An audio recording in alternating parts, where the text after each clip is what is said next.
Astaga naga, ini jaring ikan kok sudah seperti di medan perang ya? Ikannya loncat-loncat ke sana kemari begitu. Ngomong-ngomong, ini ikan apa sih? Kok kayak kenal tapi nggak kenal ya? Loncatannya sih seheboh ikan bandeng. Tapi kok nggak mirip juga ya? Kita lihat dari dekat aja yuk.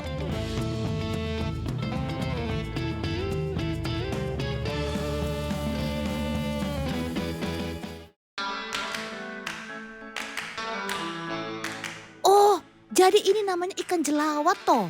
Sepintas mirip ikan mas ya teman. Jelawat sebenarnya masih satu famili dengan ikan mas. Sama-sama dari keluarga Sphyrinidae. Salah satu perbedaannya terletak pada bagian perut. Perhatikan deh, kalau ikan mas perut bawahnya agak membuncit.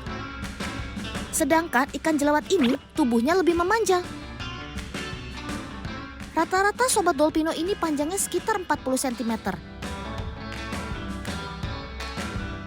Bentuk tubuh yang memanjang seperti torpedo ini menandakan kalau sobat dolpino yang satu ini adalah perenang cepat. Satu lagi nih perbedaannya teman. Sirip atas ikan jelawat juga lebih pendek dibanding ikan mas.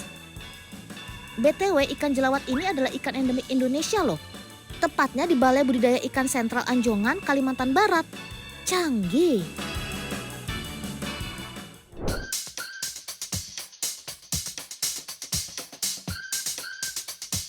Loh kok ikannya mau disuntik? Memangnya sakit apa? Eits, ikannya nggak sakit kok. Justru jelawatnya sehat banget dan sekarang mau dipijah. Dipijahnya secara buatan ya teman. Caranya dengan suntik hormon seperti ini. Ciri betina yang sudah siap dipijah adalah ada urat-urat seperti ini di perutnya. Usia matang jelawat sendiri sekitar 3 tahun atau beratnya mencapai 3 kg dengan panjang 30 cm. Untuk mengeluarkan sel telur dan spermanya dilakukan secara manual alias dipijat. Istilah kerennya stripping teman. Lucu ya gendong ikannya, kayak gendong bayi.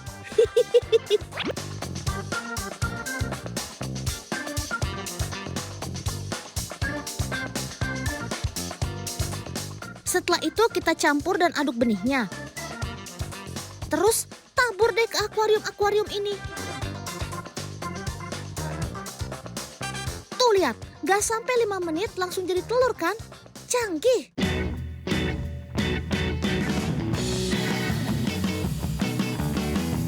Info menariknya nih, dalam satu kali pemijahan seperti ini bisa menghasilkan hingga 140.000 hingga 200.000 telur loh. Weh, amazing kan?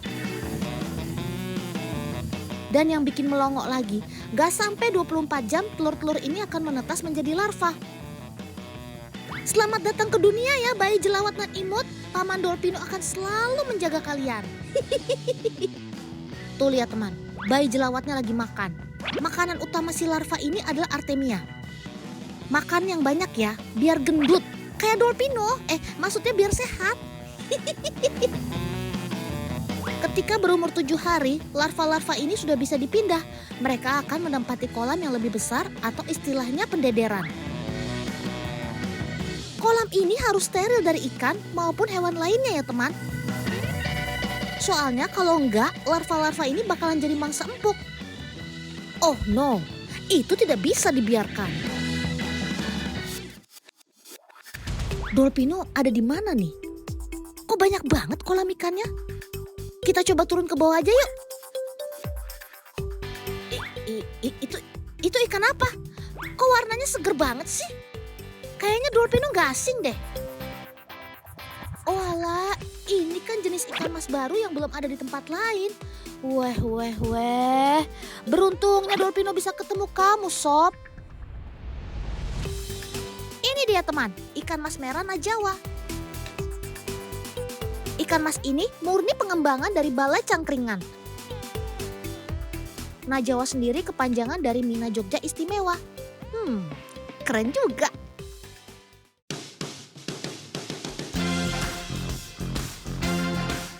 Sekarang paman-paman mau memilah ikan mas indukan untuk dipijahkan. Gede-gede dan gemesin ya. Setelah dipilih indukan yang berkualitas, Sobat Dolpino ini akan dipindahkan ke tempat khusus. Tapi ngapain bawa ijuk sih? Ini kan kolamnya sudah dibersihkan tadi sama Dolpino. Sama paman deh maksudnya. Maaf. Ternyata ijuk ini berfungsi sebagai media bertelur untuk Sina Jawa merah ini, teman. Tuh lihat, telurnya banyak banget ya. Cepat menetas dan besar ya sob. Paman Dolpino nanti akan jenguk kalian lagi. Oh ya teman, Sobat Dolpino istimewa karena memiliki warna merah menyala di sekitar tubuhnya. Keunggulan lainnya adalah ikan ini tahan banting. Jangan salah sangka, maksudnya bukan tahan dibanting-banting ya, tapi kuat terhadap hama penyakit dan mudah adaptasi dengan lingkungan sekitar. Selain itu pertumbuhannya juga relatif cepat. Canggih.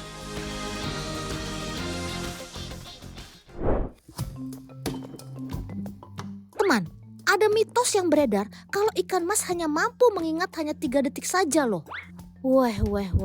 Setelahnya ikan tidak akan ingat apapun, seolah baru pertama kali melihat dunia ini. Tapi apakah mitos tersebut benar adanya? Kita cek faktanya yuk. Dari beberapa percobaan yang dilakukan oleh peneliti, ternyata ikan mas lebih pintar dari yang kita kira loh. Ikan mas tidak hanya bisa menyimpan informasi, tapi ia juga memiliki kemampuan mengingat di kemudian hari. Contohnya adalah saat kita memberi makan di tempat yang sama. Jika sudah waktunya makan, Sobat Dolpino ini akan langsung mendekat ke lokasi biasanya. Canggih kamu sob.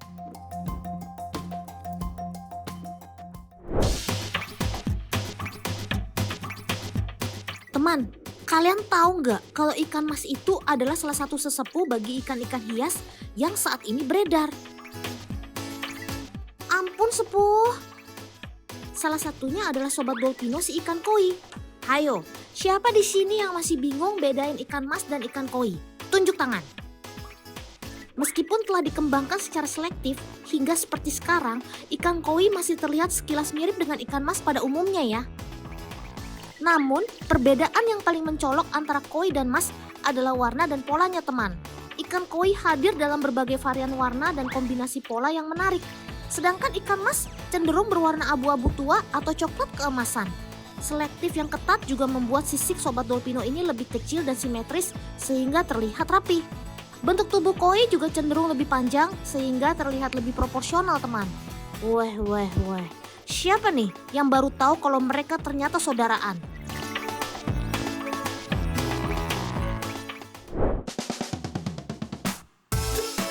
Sobat Dolpino yang satu ini juga nggak mau kalah teman. Ikan ini mirip dengan ikan mas karena masih tergolong dalam suku yang sama. Yap, siapa lagi kalau bukan si ikan komet? Pada awal abad ke-19, komet lahir dari hasil perkembangbiakan ikan mas standar. Dari budidaya tersebut, muncullah ikan unik yang menjadi idola para penggemar ikan hias. Walau ikan mas adalah sesepuh ikan komet, tapi masih terdapat perbedaan yang mencolok di antara keduanya. Ikan komet memiliki ekor tunggal bercabang yang lemas, sementara ikan mas pendek dan kaku. Karakter tersebutlah yang membuat komet bisa berenang dengan indah ketika di air, layaknya kain yang sedang berkibar. Sementara sirip cantik yang bisa menyamai panjang tubuhnya membuat ikan ini dijuluki sebagai ikan komet. Keren! Belum selesai teman. Ternyata ikan koki juga merupakan keturunan ikan mas Carper crucian yang berasal dari Cina. Dalam perjalanannya, mas koki banyak dikembangkan di Jepang pada tahun 1500-an. Variannya cukup banyak dan unik-unik ya. Jadi jangan heran kalau penggemar si koki ini sudah mendunia. Selain dipelihara karena memiliki bentuk tubuh yang unik, mereka juga dipelihara karena punya umur yang panjang. Bisa sampai 7 hingga 10 tahun. Wadidaw! Sobat Dolpino ini termasuk ikan yang hidup di air tawar pada perairan yang dangkal dengan kondisi air yang mengalir tenang. Nah, kalau teman di rumah punya ikan hias apa aja nih? Coba bisikin Dolpino ya.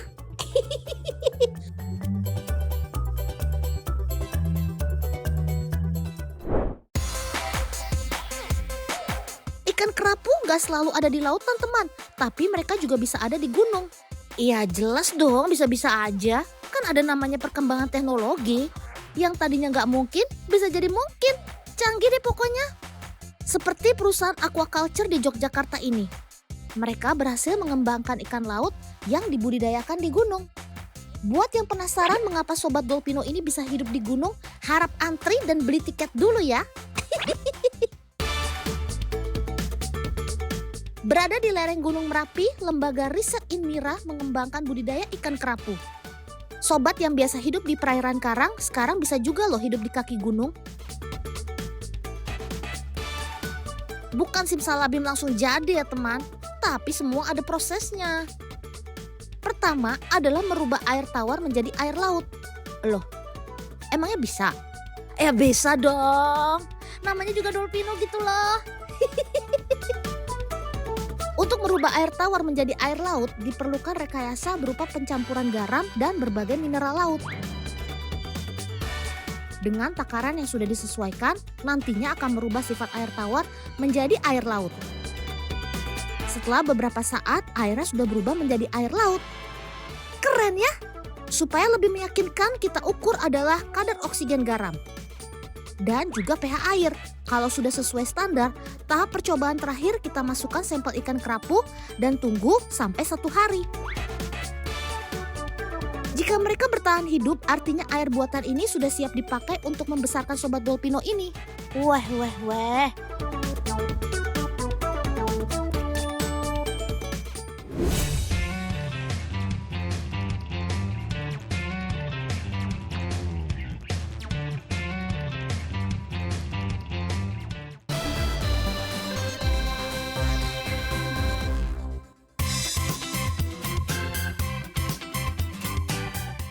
Dolpino kayaknya lagi istirahat makan siang nih. Mumpung gak ada, Otan ambil alih ah.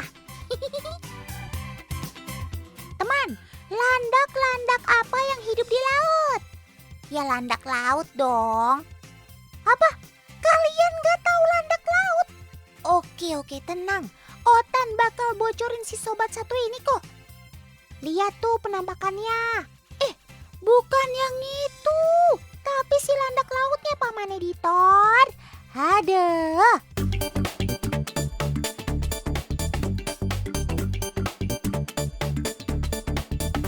Dinamakan landak laut karena terdapat duri-duri yang menempel di tubuhnya seperti landak yang ada di daratan, teman. Tapi seringkali landak laut dan bulu babi itu dianggap hewan yang sama. Tapi ternyata salah besar. Walau serupa, keduanya tak sama. Dari nama latinnya aja udah beda kok.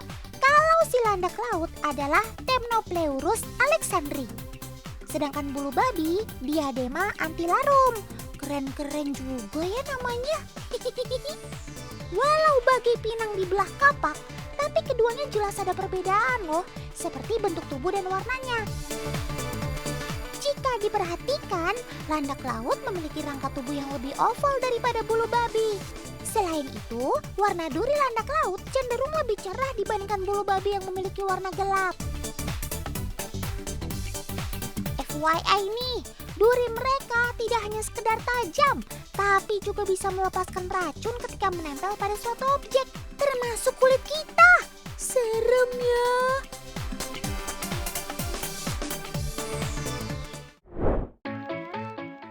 Nah, kalau yang ini adalah ikan landak, teman.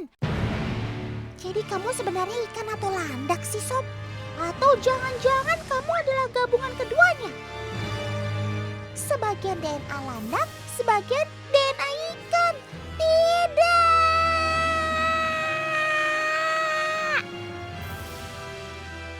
Cut! Bagus gak acting Otan, teman?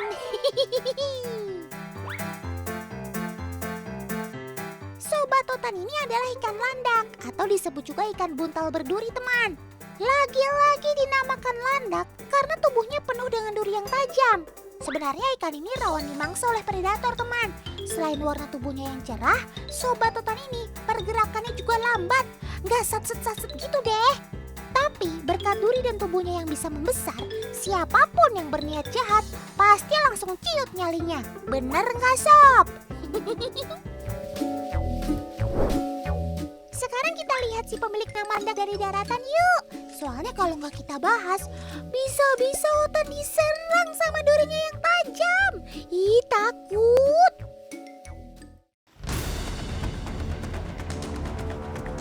Ada apa ini? Kenapa mereka bertengkar? Cepat pisahkan mereka. Jangan sampai ada yang terluka. Seperti inilah kalau anjing pemburu bertemu dengan landak Jawa, teman. Pasti nggak bakalan ada yang mau ngalah. Anjing pemburu dengan gagah berani selalu ingin menyerang. Sedangkan landak Jawa memiliki pertahanan yang baik dengan duri tajam di tubuhnya. Padahal duri landak ini kan bisa membahayakan nyawamu, Sob. Tidak hanya tajam, tapi lihat berapa banyak duri yang mengembang di bagian belakang tubuh landak. 1, 5, 10. Wah, banyak banget. Otan sampai bingung hitungnya. Meskipun tidak beracun, tapi duri landak sulit dicabut dan dapat memberikan sensasi sakit yang luar biasa. Duri landak yang kotor dapat menyebabkan infeksi serius terhadap luka yang didapat pemangsanya tuh. Sehingga dibutuhkan perawatan khusus untuk menyembuhkan lukanya.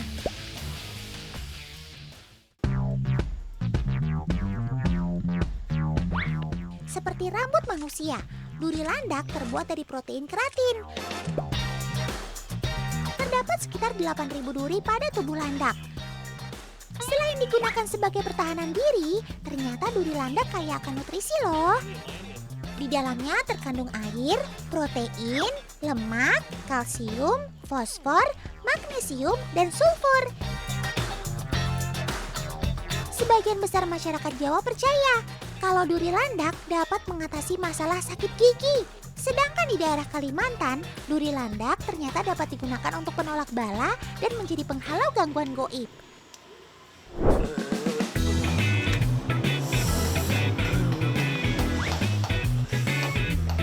Tidak hanya itu, buat kalian yang suka masuk angin, duri landak ini juga bisa loh jadi obatnya. Tajam-tajam begitu? Iyalah. Gimana Itu mau? sebenarnya gimana? Emangnya bisa ngilangin masuk angin? Bisa. Cara menggunakannya juga cukup mudah. Bakar duri landak hingga menjadi abu.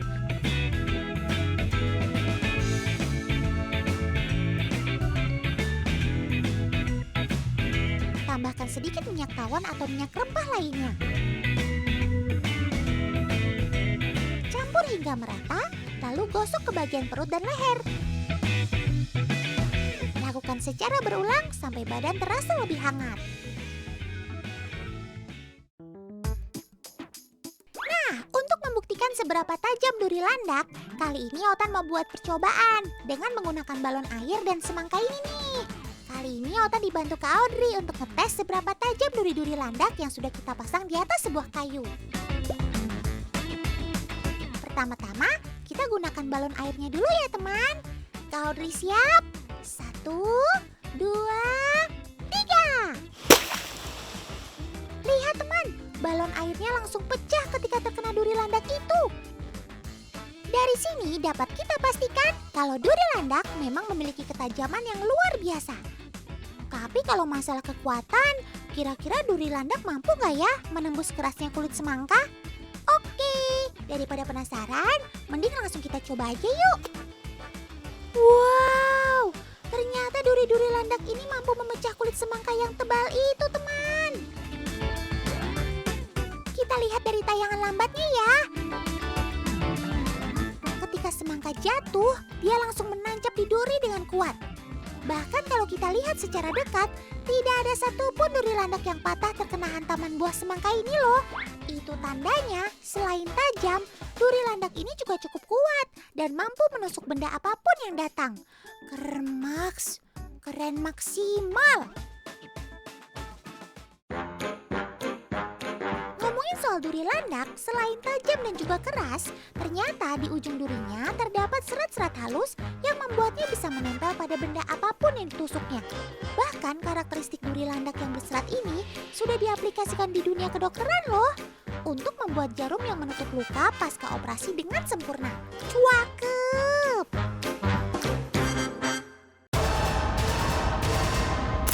Wah! Siapa yang membuat kerusuhan di kebun ini? Kenapa banyak lubang dan dan sisa daun talas berserakan di sini. Berani-beraninya merusak kebun milik paman ya. Gak bisa dibiarin. Otan harus menyelidiki sebenarnya siapa dalang di balik kerusakan ini. Loh, kamu siapa, Sob? Kok tubuh kamu belang-belang menyerupai panda? Apa kamu Landak jadi-jadian ya? Tidak!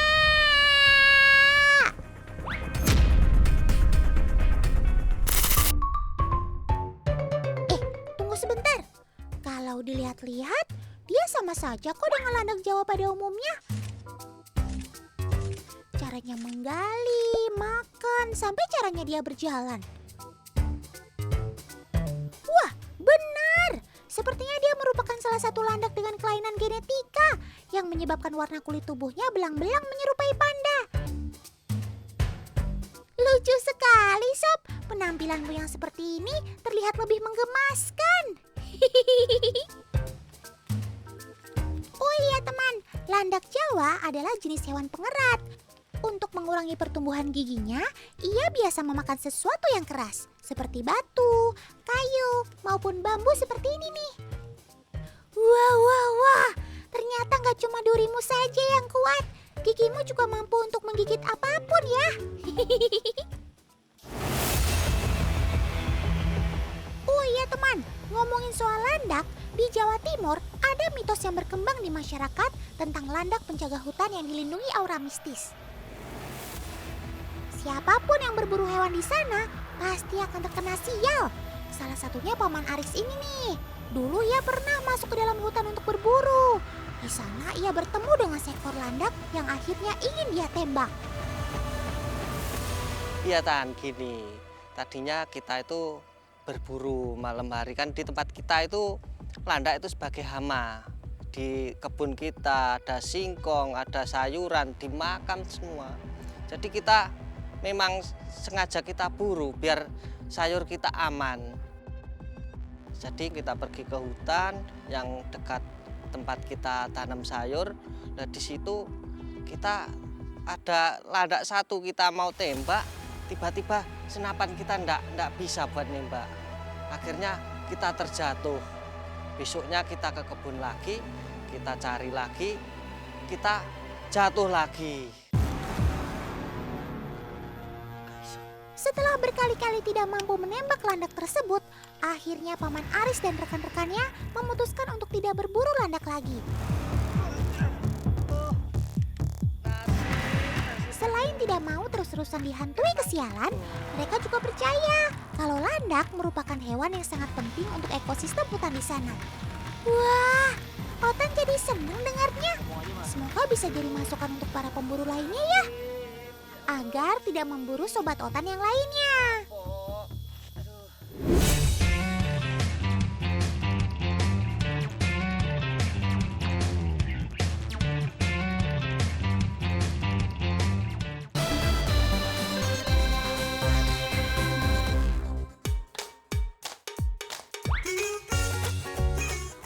Weh.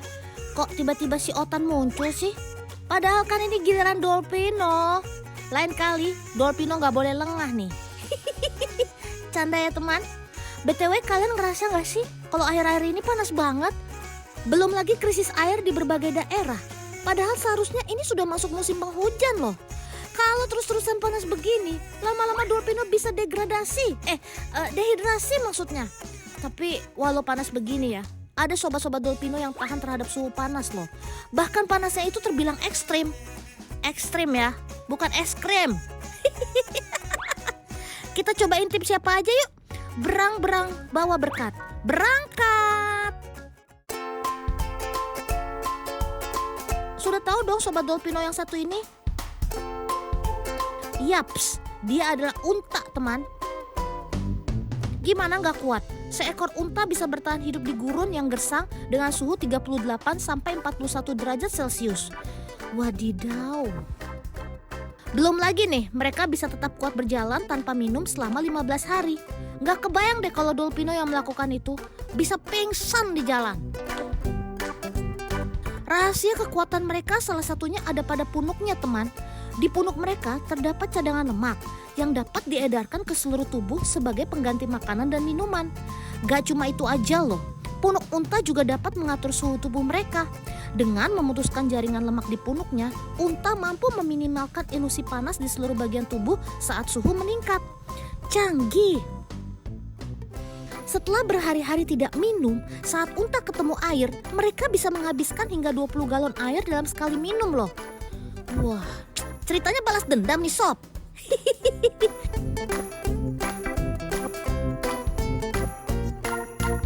Sob, kamu memangnya gak panas tuh ya? Duduk di atas pasir siang-siang bolong gini. Nanti bisa mateng loh. Teman, unta memiliki lapisan kulit yang tebal sehingga memungkinkan mereka untuk duduk tanpa terbakar. Selain kulit, bulu mereka juga tergolong tebal. Bulu mereka berfungsi untuk memantulkan sinar matahari sehingga sobat gurun ini dapat mudah beradaptasi dengan suhu yang tinggi. Selain panas terik, hembusan angin di gurun juga cukup kencang teman. Apalagi angin tersebut bisa membawa butiran yang bisa bikin Dolpino kelilipan. Tapi berbeda dengan unta, mereka memiliki bulu mata panjang yang bisa menangkal pasir dan tiupan angin. Weh, bener-bener sobat gurun ya kamu sob. Selanjutnya, sobat yang menggemaskan ini juga gak kalah kuat dalam hal menangkal panas teman. Meerkat mendominasi sebagian wilayah Afrika. Mereka hidup di daerah sabana yang punya suhu panas yang tinggi. Untuk menghindari panas, salah satunya mereka akan membuat sarang di bawah tanah seperti lorong lengkap dengan biliknya. Selain sebagai pelindung panas dari terik wilayah Afrika, lubang ini juga bermanfaat sebagai pelindung dari bahaya predator teman. Kok Dolpino perhatikan di sekeliling mata kamu ada lingkaran berwarna gelap ya? Jangan-jangan hantu. Bercanda ya teman, lingkaran gelap ini ternyata memiliki fungsi untuk mengurangi silaunya matahari. Selain itu, meerkat juga memiliki bentuk pupil yang tidak lazim, yaitu berbentuk horizontal yang panjang. Kombinasi ini bisa memperjelas serta memperluas jangkauan penglihatan meerkat teman. Canggih ya kamu sob.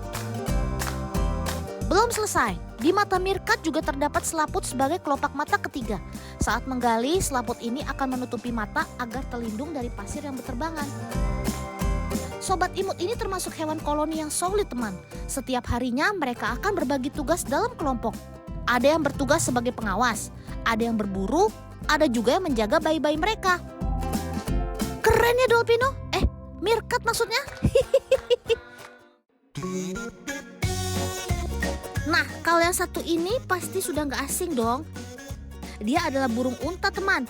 Sobat Dolpino ini bisa bertahan hidup dalam lingkungan bersuhu lebih dari 100 derajat Celcius. Wadidaw. Saat cuaca panas, burung unta akan menggunakan sayap dan bulunya untuk menjaga suhu tubuh mereka agar tetap stabil. Dengan kemampuannya ini, gak heran ya kalau burung unta bisa betah hidup di sabana Afrika yang terkenal panasnya. Ampun suhu. Walau namanya burung, tapi si bongsor ini tidak bisa terbang teman. Burung unta juga termasuk pelari yang handal. Kecepatannya bisa mencapai 70 km per jam. Belum lagi, sekali melangkah, sobat Dolpino ini bisa menjangkau hingga 5 meter. Pantas saja kamu dinobatkan sebagai burung dengan lari tercepat ya. Wadidaw.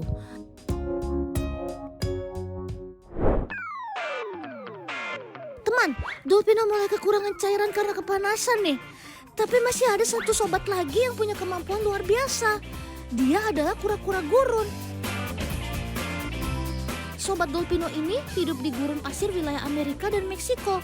Jika mereka meminum air yang cukup banyak dalam satu waktu, kura-kura dewasa ini bisa bertahan hidup tanpa minum selama setahun loh. Canggih. Kura-kura gurun bisa menyimpan air yang mereka minum di kandung kemihnya. Saat dibutuhkan, cairan tersebut akan digunakan sedikit demi sedikit. Cara yang cerdik ya sob. Para kura-kura ini biasanya akan pergi mencari makan di pagi dan sore hari teman. Sementara siang hari mereka lebih memilih istirahat karena teriknya panas matahari. Sobat Dolpino ini juga punya tangan dan cakar yang kuat teman. Tangan ini mereka gunakan untuk menggali lubang. Kedalamannya bisa mencapai 10 meter loh. Waduh, gak pegel apa tuh kamu sob? Biasanya mereka akan berkumpul dalam satu lubang untuk menghindari teriknya matahari teman. BTW mereka termasuk hewan cerdas loh. Tahu kenapa? Kura-kura gurun ini akan membuat lekukan di atas tanah saat hujan badai akan datang.